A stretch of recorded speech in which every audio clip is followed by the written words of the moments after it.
Bonsoir. Bonsoir à vous qui vous êtes déplacés par cette soirée printanière mais néanmoins hivernale. Et bonsoir Anne Lécu de nous rejoindre ce soir. Bonsoir Mathilde.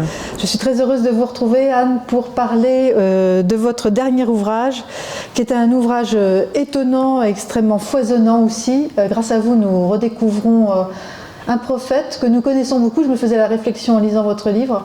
On le connaît bien sûr, Élie, ça fait partie de ces grands prophètes, tout le monde le sait. C'est le prophète qui est présent avec Moïse lors de l'épisode de la Transfiguration. Et pourtant, en vous lisant, je me rends compte qu'en fait, on ne le connaît pas si bien que ça. Son histoire est peut-être pas si bien connue que ça. Et grâce à vous, nous le redécouvrons. Donc, votre livre, c'est « Le Seigneur n'était pas dans le feu », Élie, avec un très beau sous-titre. Vous nous expliquerez un petit peu plus tard. « Cantate sur le silence de Dieu » et c'est publié, bien sûr, aux éditions du Cerf. Alors, ma première question, Anne, c'est que comment vous avez eu l'idée, alors c'est une question un peu bateau, j'en ai bien conscience, mais après tant d'ouvrages où vous avez exploré divers pans de la vie spirituelle et aussi des thèmes bibliques que vous aimez explorer, on sait que vous aimez combien vous aimez explorer le texte biblique, comment vous êtes-vous un jour arrêté sur une figure, celle d'Élie ? Alors je ne sais pas très bien, Élie c'est un vieux copain, je crois me souvenir, je ne sais plus si c'était pour mes premiers vœux ou pour ma prise d'habit, que j'avais déjà choisi un texte du chapitre 19 du premier livre des rois, où justement Élie s'endort au désert et elle n'a pas très envie de continuer. Donc c'est une compagnie ancienne, Élie, et puis je me suis dit qu'après avoir parcouru une forme de lecture transversale avec divers thèmes bibliques, ça m'intéressait d'abord pour moi de faire une sorte de lecture en forage. Ah oui, c'est bien. Et puis, voilà, Élie s'y prête, c'est-à-dire ces 6 chapitres. Donc il y a un côté très court, très ramassé. Et du coup, j'ai pris ces chapitres, je les ai lus, je suis allée voir dans les commentaires patristiques qu'est-ce qu'on raconte d'Élie. J'ai comparé des traductions, j'ai lu des commentaires. Enfin, j'ai travaillé complètement différemment de d'habitude pour essayer d'entendre, pour moi déjà, ce que Élie peut bien me raconter. Voilà. Et nous raconter. Et du coup, nous raconter à tous.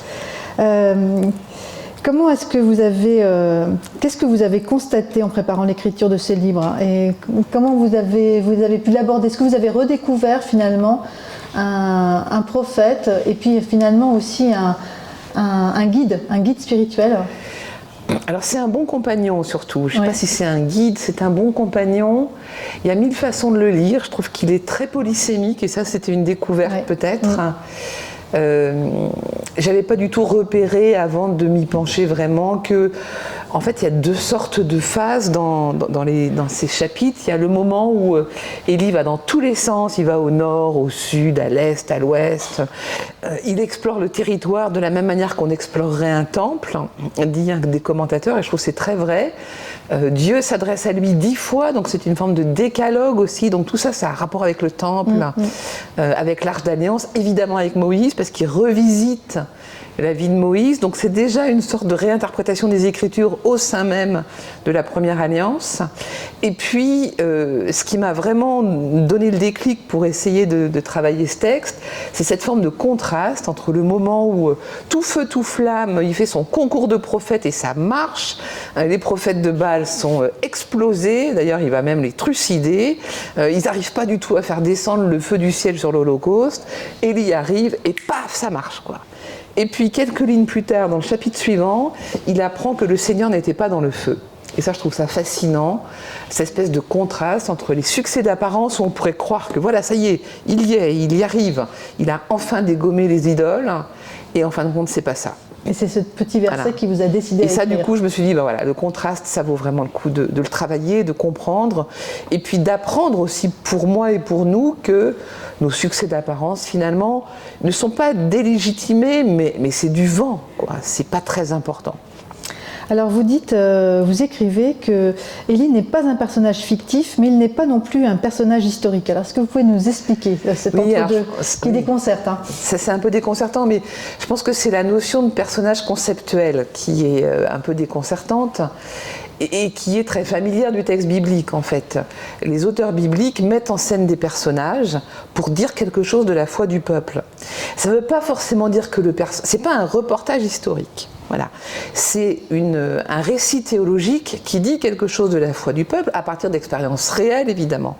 Donc il y a des figures qui ont sans doute inspiré les auteurs du texte. Mais ça ne veut pas dire que Élie a vécu en chair et en os exactement ce qu'on raconte. C'est pas un reportage journalistique. Mais par contre, Élie dit quelque chose qui est très important pour nous aujourd'hui, qui est qu'est-ce que c'est qu'un prophète? Enfin, il pose des questions. Encore une fois, le texte biblique, il n'est pas là pour répondre à nos questions, il est là pour nous poser des questions. Qu'est-ce que c'est qu'un prophète? Qu'est-ce que c'est qu'un homme de Dieu? Qu'est-ce que c'est d'écouter la parole de Dieu et d'y obéir? Qu'est-ce que c'est découvrir Dieu dans une existence? Et c'est ça qui nous dit en fait Élie. Donc il est très réel en ce sens que, il est d'autant plus réel que Jésus le rencontre. Donc il le rencontre avec Moïse, et d'une certaine manière Moïse aussi est une sorte de personnage conceptuel, Abraham aussi en fait. Ça ne veut pas dire qu'ils n'ont pas existé, ça veut dire qu'ils représentent un moment donné de la foi du peuple qui se cristallise sur une figure qui devient vivante pour nous. Alors, Élie nous déconcerte à votre lecture, c'est parce qu'en fait, il est terriblement humain. Et c'est quelqu'un qui est traversé par plein de sentiments contradictoires. C'est un impulsif, d'ailleurs, un livre lui a été consacré sous ce terme-là, impulsivité.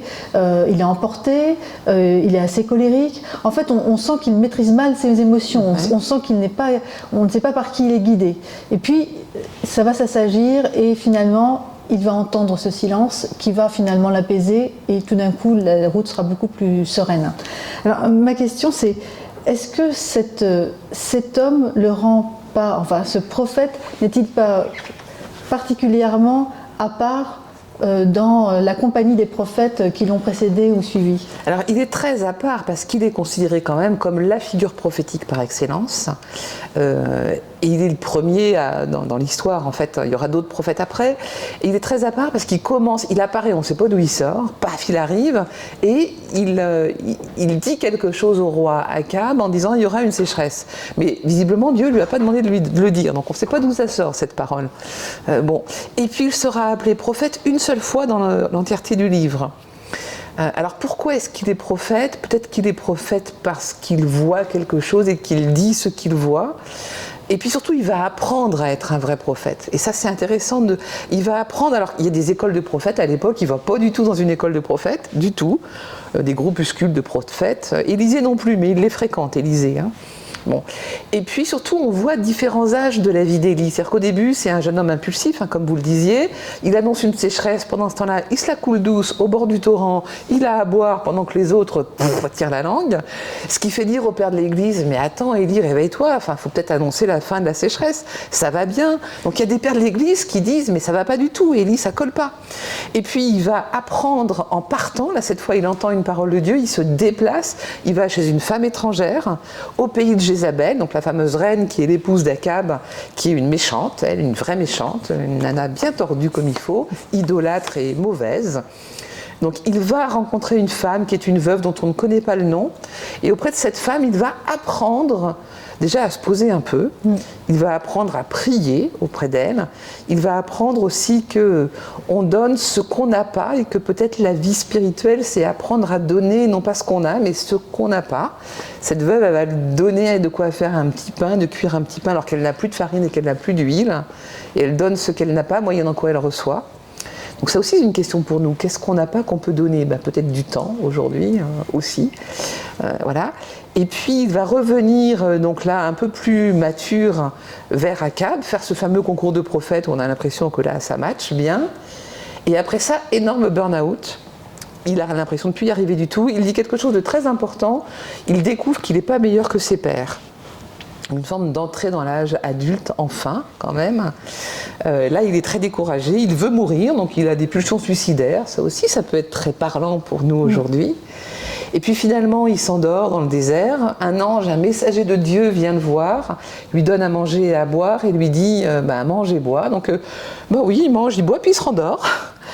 Et puis le messager revient et lui dit mange et bois, sinon la route sera trop longue pour toi. Et là, parce que Dieu revient, enfin le messager revient, il reconnaît que c'est Dieu. Parce que toujours Dieu revient, il ne vient pas qu'une seule fois. Quand on dort, il revient 2 fois, 3 fois, 4 fois, 5 fois. Autant qu'il faut pour qu'on entende.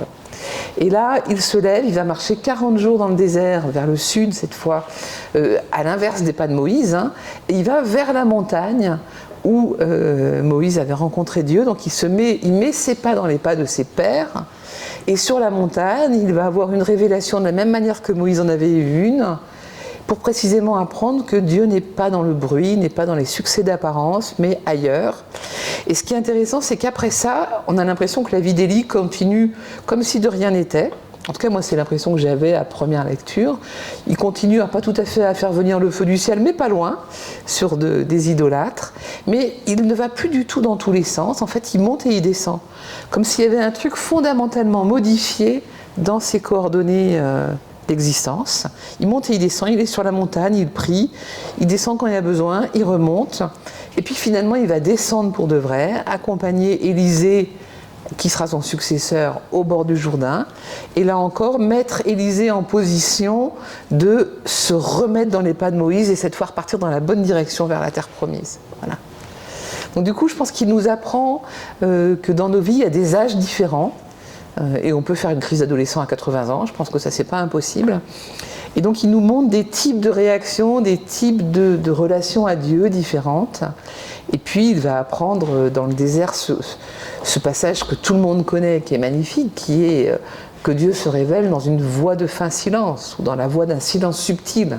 Ah, les traducteurs s'en donnent à cœur joie. Alors ce qui est très beau, c'est de voir, parce que là vous citez abondamment les pères de l'Église, et c'est drôle, je crois que c'est Irénée, qui quasiment engueule dans une homélie, Élie. Mais complètement, il y en a qui le secouent en disant mais attends, il y a les gens qui sont en train de crever de la sécheresse, mais qu'est-ce que tu fais? Vas-y quoi, annonce la fin de la sécheresse. Donc il y va finalement, mais bon. Et comment vous expliquez ce côté très punchy des pères de l'Église, ou cet attachement, puisque finalement il a l'air d'être un sujet à la fois de contradiction et en même temps d'intérêt profond sur la vie spirituelle, sur la connaissance de Dieu, la fine connaissance. Je pense que les pères de l'Église, ils prennent très au sérieux les Écritures. Ils nous enseignent que c'est une bonne idée de faire pareil. Et puis, ils manifestent que c'est vraiment la Lectio Divina. La Lectio Divina, c'est d'abord et avant tout un truc... très vivant, qui consiste à devenir ami avec les personnages bibliques. Et en fait, plus on lit les Écritures, plus on éprouve ça. C'est-à-dire qu'il y a des personnages avec lesquels on n'est pas trop potes, et puis d'autres où on se dit, mais oui, lui vraiment, je l'aime bien, quoi. Enfin, moi, Élie, je l'aime bien. Alors, c'est peut-être son côté aussi un peu contrasté, un peu entier. Voilà, je pense qu'il y a des moments où on peut être très près de quelqu'un comme Job aussi. On peut être très agacé par Pierre dans les évangiles quand il comprend rien. Et puis après, on peut se dire, finalement, tiens, c'est marrant, ça me rappelle des trucs. Et je pense que c'est ça que les pères de l'Église nous apprennent, c'est la lecture de la Bible. C'est pas d'abord un truc très sérieux, où il faudrait être très recueilli. C'est rentrer dans le texte et devenir ami avec les personnages et apprendre d'eux que ce qui est raconté dans ces Écritures, c'est finalement la même chose que ce qui est raconté à 8 mètres autour de nous, quand même à dire Philippe Lefebvre. Alors, Élie, c'est vraiment quelqu'un qui est très attachant au fur et à mesure de sa lecture, parce que il est pleinement humain en fait. Il est pétri de contradictions, comme je disais. Et puis surtout, il est très surprenant parce qu'il est comme un prophète, il agit comme un prophète, notamment sur la première partie du récit avec la reine Jézabel et le roi Akab. On y reviendra peut-être, parce qu'il y a peut-être des leçons à tirer pour aujourd'hui aussi.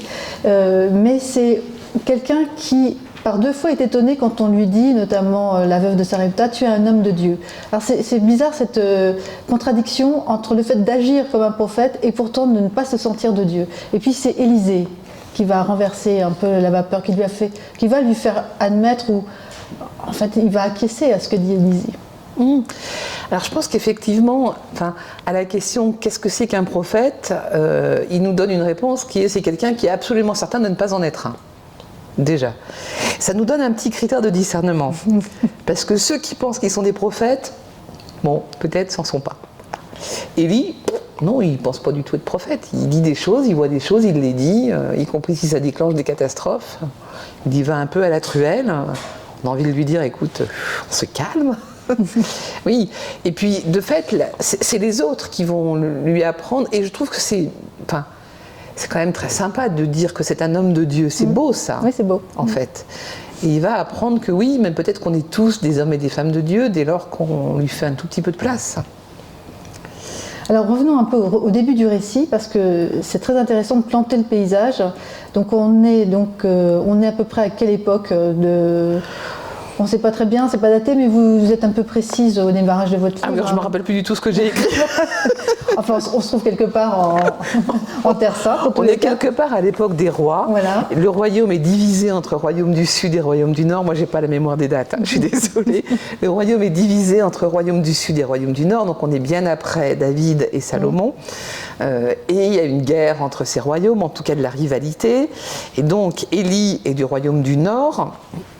Et le roi de l'époque, qui est un hébreu, épouse une reine qui s'appelle Jézabel, qui elle est une phénicienne, avec des dieux qui ne sont pas les mêmes. Et donc toute une question aussi que nous pose Élie, c'est celle de l'idolâtrie en fait. Ça, il va combattre l'idolâtrie. Voilà. Et ils adorent Baal. Hein. Ils adorent un dieu Baal qui est en fait une sorte de dieu domestique. Voilà. Et lui, il va absolument vouloir combattre l'idolâtrie. Et c'est son combat. Et il va précisément, quand il annonce une sécheresse au début, c'est pas une parole de malédiction qui provoque la sécheresse. En tout cas, moi, j'aime à croire que c'est pas ça. C'est plutôt qu'il voit que le cœur des gens est sec, que ça y est, c'est cuit, quoi. Et donc, la sécheresse va manifester, la sécheresse du royaume, parce qu'il n'y a plus d'irrigation, parce que Jézabel stérilise tout, en fait. Et du coup, ça va être ça son combat. Et ce à il quoi va être acharné quand même. Hein. Ah bah il est très acharné, oui, il est très très acharné. Mais en même temps, il a le feu des jeunes croyants. Et ça, c'est sympa aussi de se dire qu'on n'est pas obligé d'être sage, quoi. On peut aussi d'y aller, quoi, carrément. Et il est allé même jusqu'à ordonner finalement un meurtre. Ah ben complètement, il extermine absolument tous les prophètes de Baal, il y en a je sais pas combien, 500 qui meurent dans l'histoire. Alors peut-être que ça participe à son burn-out après quand même. Oui. Peut-être qu'il se dit, est-ce que j'ai bien fait ça? L'histoire ne le dit pas, mais c'est immédiatement après quand même. Alors justement, Élie interroge pour nous aujourd'hui, parce qu'effectivement, on peut penser, Élie est très contemporain finalement, quand on fait une lecture actuelle aujourd'hui, même si tout ça est très très mouvant. Élie nous parle par sa rectitude et surtout en fait, il agit sans être un prophète, sans le croire en tous les cas, et pourtant il agit comme tel, c'est-à-dire cette rectitude en lui. Alors clairement, il est entier dans son combat contre l'idolâtrie, et donc il nous questionne en nous disant, mais où sont tes idoles aujourd'hui? Quelles sont tes idoles? Où sont les idoles à déboulonner, en fait? Voilà. Bon, alors on peut le lire et puis répondre chacun à sa façon. Chacun peut répondre pour lui-même et puis pour le groupe auquel il appartient ou l'époque à laquelle il vit. Sur ça, les idoles aujourd'hui, c'est pas les mêmes que celles d'hier, c'est pas les mêmes que celles de demain. Mais il ne faut pas qu'on imagine qu'on n'en a pas. On en a tous et voilà. La fin d'Élie. Alors elle est très mystérieuse aussi, la fin d'Élie. Elle est très poétique même. Ah ouais, parce qu'en fait, il disparaît. On ne parle pas de la mort d'Élie.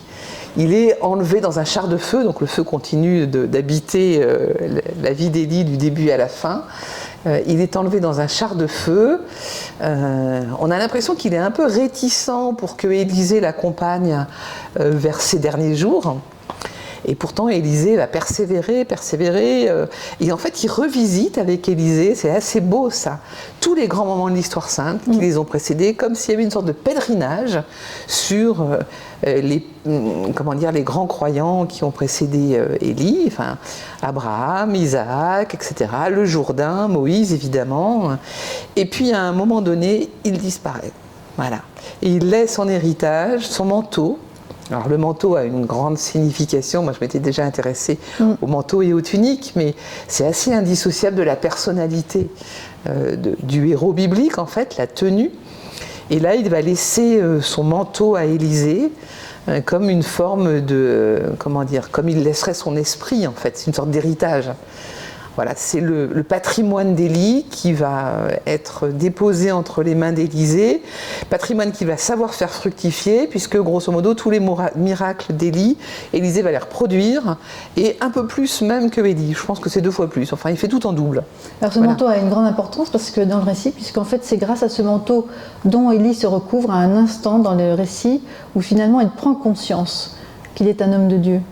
Alors je pense qu'il en prend conscience progressivement, il en prend conscience déjà avec la veuve.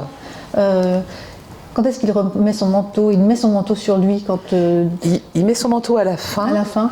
Alors déjà, non, il met son manteau quand Dieu se révèle au Sinaï. En fait, il se voile de son manteau. Et là, on assiste à un retournement chez Élie. Et là, il se passe un truc, et c'est pas explicite en fait, donc on peut pas trop dire ce qui se passe parce que chacun l'entend comme il peut. Mais Dieu va lui poser 2 fois la même question: que fais-tu là, Élie? Il répond 2 fois la même chose: je suis venu moi seul, je suis resté moi seul à te défendre, grosso modo. Et entre les 2 phrases qui sont exactement identiques, il y a cette révélation dans la voix de fin silence. Donc je pense qu'il ne répète pas pareil les 2 fois en vrai. Et ce qui est assez marrant, c'est aussi qu'il arrive encore un peu fanfaron devant Dieu en disant « je suis le seul à être resté ». Alors qu'on a appris peu de temps avant qu'il y avait plein de prophètes qui s'étaient cachés pour échapper à Akab et Jézabel, qui avaient soutenu les croyants qui étaient restés fidèles. Donc en fait, il n'est pas du tout resté le seul. Et Dieu va lui dire « non, tu n'es pas resté tout seul, il y en a d'autres que toi ». Voilà, donc il entend ça et il répète quand même qu'il est resté seul, mais en fait, c'est aussi une manière de dire « je suis seul devant toi maintenant, Seigneur ». Enfin voilà, il y a quelque chose d'unique dans cette rencontre. Et après, il sera sans doute transformé. On ne sait pas comment, si ce n'est qu'il ne bouge plus pareil. Alors, en lisant le manteau, l'épisode du manteau, j'ai immédiatement pensé à Saint Martin, qui, de la même façon, a revêtu le Christ à cet homme dont il a recouvert de la moitié de son manteau. Quelle est la symbolique? Il y a une histoire par rapport au manteau? Vous qui avez étudié visiblement. Ouais, non, le manteau, moi j'avais étudié plutôt les tuniques. Ouais. Le manteau, ça fait partie, c'est une manière de parler du corps en fait de l'homme. Donc c'est une manière de transmettre le plus important, le plus intime de sa vie en fait. Même si le manteau est extérieur, c'est là qu'il a rencontré son Dieu et donc c'est ça qu'il transmet. Et ça nous interroge aussi sur la transmission parce qu'en fait on ne sait jamais ce qu'on transmet vraiment à d'autres. Voilà, donc on ne peut pas dire c'est ça qu'il a transmis à Élisée. Il transmet quelque chose de son expérience de Dieu, peut-être à son insu, et il disparaît. Donc il y a quelque chose d'un effacement d'Élie qui nous renvoie évidemment à l'ascension de Jésus aussi, qui s'efface, qui disparaît. Et il y a beaucoup, alors on n'en a pas encore parlé, mais il y a beaucoup de passages du Nouveau Testament qui s'inspirent de la vie d'Élie, comme encore une fois pour remettre chacun des pas de Jésus dans les pas de ceux qui l'ont précédé, que ce soit Élie ou Moïse. Ça veut dire que nous-mêmes, on est aussi invités à mettre nos pas dans les pas de ceux qui nous ont précédés, d'où cette leçon d'Élie, je ne suis pas meilleur que mes pères. Alors justement, dans l'Évangile, et la geste d'Élie, puisque finalement le récit d'Élie c'est aussi une geste, parce que c'est vraiment un périple, finalement on va retrouver cette même voyage, cette même itinérance. Quelles sont les autres similitudes? Alors, il y a beaucoup d'endroits où on parle d'Élie, ce qui note vraiment son importance en fait. Il y a déjà la figure de Jean-Baptiste dont on se dit est-ce que c'est Élie, est-ce que c'est pas Élie? Il est habillé comme Élie, il est au désert comme Élie. On a l'impression qu'il rejoue un peu l'histoire d'Élie. À un moment donné, on ne sait pas très bien si Jésus c'est Élie ou pas. Donc quand Jésus dit aux siens « pour vous qui suis-je », il y en a qui disent « pour les uns tu es un prophète, pour les uns tu es Élie », etc. Donc on voit que la figure d'Élie n'est pas très loin. Élie est là à la transfiguration. Donc en fait à la transfiguration, Moïse et Élie sont d'une certaine manière la loi et les prophètes présents à la vie du Christ. Autrement dit, toute l'ancienne alliance présente à la nouvelle alliance. Donc c'est une figure d'accomplissement des Écritures.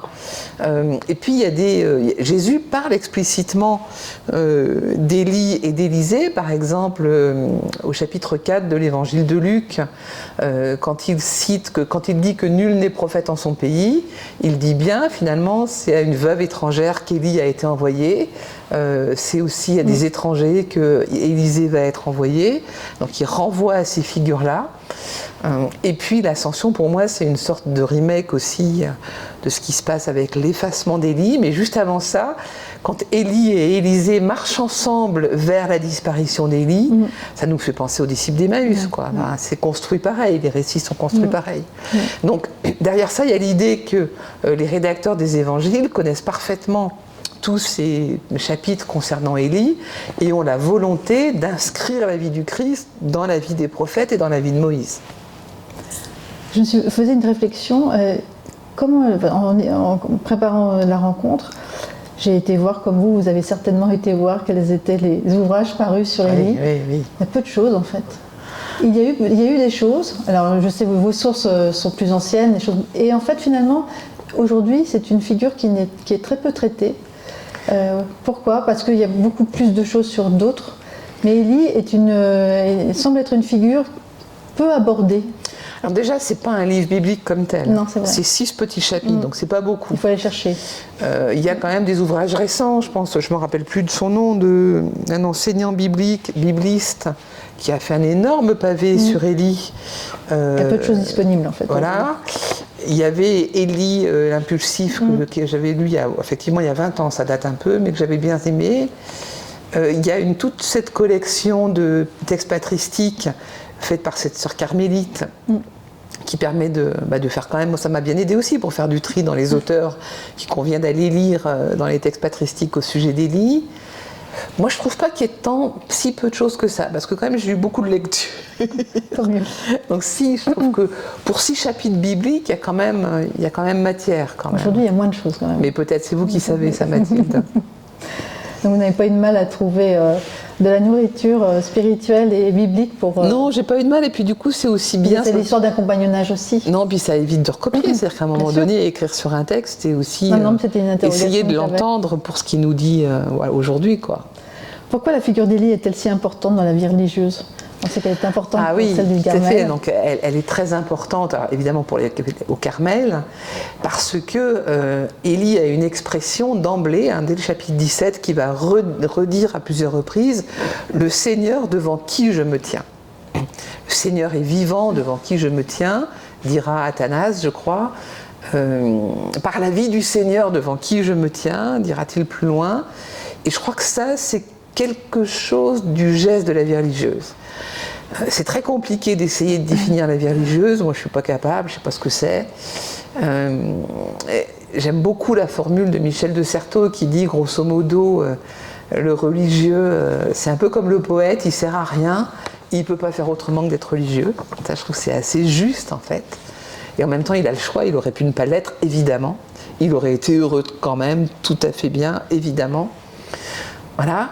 Et c'est choisir quelque chose qui est propre à la vie chrétienne de tous et y faire sa maison, s'installer là. Le Seigneur devant qui je me tiens. C'est Raymond Panicard qui dit, qui est un théologien issu de l'hindouisme chrétien, catholique, qui dit en fait il y a dans chaque homme un petit moine, en fait. Dans chaque croyant, il y a un petit moine qui veille. Je pense que le religieux, il s'installe dans la place de ce petit moine. Il choisit de faire sa maison là et donc de manquer d'autre chose, pas du tout par exploit, mais parce qu'il ne peut pas faire autrement. Voilà. Bon. Donc Élie, il nous dit un peu ça. Il dit que la place qu'il choisit, c'est d'être devant Dieu et pour ça, il combat les idoles. Le message pour la vie spirituelle aujourd'hui, ça rejoint ce que vous venez de dire sur la vie religieuse, j'imagine. Mais en quoi Élie est-il si actuel ? Parce que finalement, il y a quand même, c'est un livre à creuser, visiblement.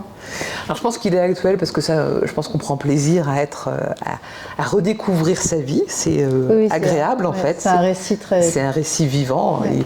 Et il faut lire le concours de prophètes, c'est à se bidonner de rire, quoi. Il se moque éperdument des prophètes de Baal qui essayent péniblement et piteusement de mettre le feu à leur pauvre holocauste. Alors il leur dit mais peut-être il dort Dieu, il faudrait crier un peu plus fort là, vous allez le réveiller. Qu'est-ce qu'il fait votre Baal là ? Enfin c'est très drôle en fait. C'est drôle. rôle. Et après, on est tout malheureux quand il fait son burn-out et qu'il est tout seul. On a envie de lui dire, mais attends, tu vas pas nous lâcher en plein milieu de l'histoire. Enfin, c'est très incarné, c'est très vivant. Donc oui, ça donne envie puis il a des états le d'âme, lire. hein. Il a des états d'âme comme nous. Mm. Et je pense que toute époque a des états d'âme, en fait. Voilà, donc... Si ça nous donne envie d'aller le voir, d'aller à sa rencontre et puis de se dire mais qu'est-ce qu'il me dit aujourd'hui, c'est gagné pour la vie spirituelle, mais j'ai envie de dire comme chacun des personnages bibliques en fait. On sent dans votre livre, quand vous évoquez la nuit du Christ sur la montagne, dans ce silence, etc., on sent combien Élie a certainement été très important, a été très important pour le juif qui était Jésus, dans cette compréhension fine justement de ce silence donné et accepté aussi. Alors moi je pense effectivement, comme vous dites, on le voit plus encore dans l'évangile de Luc que dans les autres, Jésus en prière. Oui.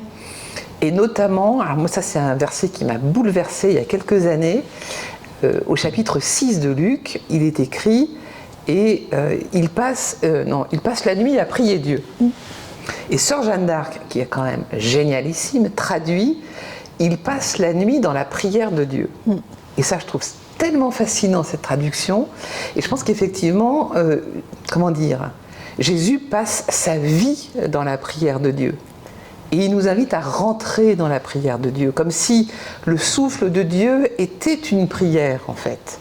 Et ça peut-être qu'effectivement Élie découvre ça quand il est à l'Horeb en fait.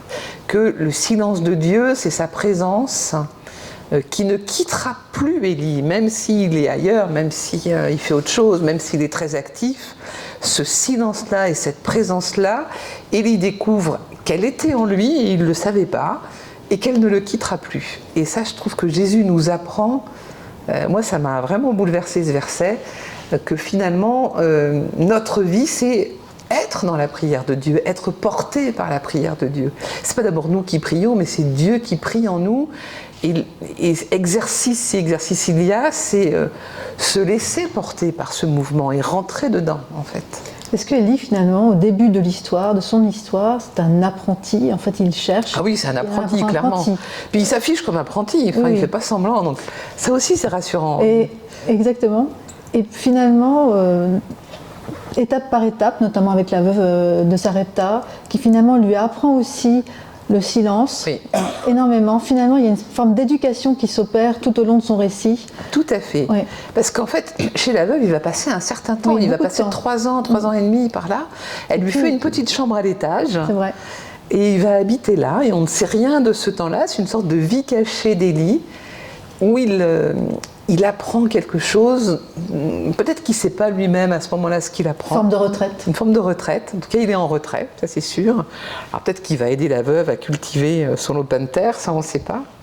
Pendant ce temps-là, il n'y a toujours pas d'eau nulle part d'ailleurs. C'est là où les pères de l'église s'agacent un peu en disant ça dure un peu trop cette histoire, faut que tu retournes. 3 ans et demi, ça va pas quoi. Et puis il y a aussi la résurrection de son fils. Alors il va ressusciter le fils. Qui résonne beaucoup quand il va ressusciter le fils de la veuve. Et effectivement, ce sera un des récits qu'on va reprendre dans les évangiles, parce que Jésus va faire comme Élie en fait. Et à ce moment-là, on a l'impression qu'il découvre ce que ça veut dire prier, c'est-à-dire qu'il demande vraiment à Dieu un truc en disant mais là c'est pas possible quoi. Tu m'as pas fait venir dans cette maison pour le malheur de cette femme, donc il faut absolument qu'il n'y ait pas de malheur qui sorte de cette histoire. Et là il intercède vraiment. Là vraiment il lui dit attends non. Et il parle vraiment à Dieu là. Donc il apprend un truc là aussi. Et puis il y a un moment qui est très émouvant, c'est quand finalement quand il se sent prophète, finalement quand il dit finalement aux soldats du roi Akab qui se représentent à lui sur la fin de la vie, de la dernière partie de la vie d'Élie, où il dit si tu dis ce que tu es, dans ces cas-là, je fais tomber la foudre, Dieu va faire tomber la foudre et vous allez tous mourir par le feu, etc. Ça arrive 2 fois, on a l'impression qu'il est quasiment étonné que ça arrive, quoi. Mais tout à fait, parce qu'à la fin, c'est toute une histoire. Il y a Akab meurt et le fils d'Akab, qui est aussi pourri que sa mère, tombe malade ou il tombe d'une fenêtre, je ne sais plus, lui arrive un truc. En tout cas, il est très malade. Je pense qu'il tombe d'un étage, il se fait très mal. Donc, il va chercher des guérisseurs chez les prophètes Baal. Et il dit mais qu'est-ce que c'est que cette histoire enfin, fallait venir me chercher moi, il n'y a pas de problème, je serais venu, bon, mais pas du tout. Et alors, le fameux roi, je ne sais plus son nom, Ocosias, je ne sais plus son nom, envoie des serviteurs en disant allez donc me chercher l'homme de Dieu là. Mais vraiment, genre, allez me chercher le larbin.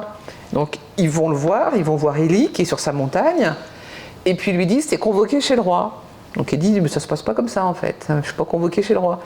Grosso modo vous me parlez mieux. Et en fait Élie n'a pas à obéir à ce roi-là, donc il ne descend pas. Et il dit par contre, c'est pas lui cette fois qui envoie le feu du ciel sur la troupe armée qui vient le chercher, mais le feu du ciel tombe quand même sur ces gens. Bien. Donc le roi envoie une deuxième fournée de militaires qui sont encore plus agressifs en lui disant grosso modo t'es vraiment convoqué là et tu te dépêches. Élie dit non, ça marche pas comme ça, paf, le feu du ciel redescend. Donc là c'est vrai qu'on se dit purée, ça recommence cette histoire de feu. On pensait qu'il était guéri, mais non, pas du tout. Mais là c'est quand même très différent quand on regarde vraiment le détail. C'est pas lui qui envoie le feu du ciel. Voilà. C'est qu'en fait, ils se sont cramés eux-mêmes, si je puis dire, les gens. Et puis arrive un troisième militaire du roi qui lui dit simplement « S'il te plaît, est-ce que tu pourrais venir ?» Mais qui est sympa, quoi. Et là, Élie dit « Mais il n'y a aucun problème, je viens. » Et en fait, il avait même peur, Élie. Et on voit qu'il avait peur. Et Dieu lui dit « Mais non, n'aie pas peur, vas-y, quoi. » Et là, il y va pour annoncer au roi que tant qu'il est idolâtre, il n'est pas vivant, d'ailleurs, il est mort, et paf, il tombe mort. Voilà.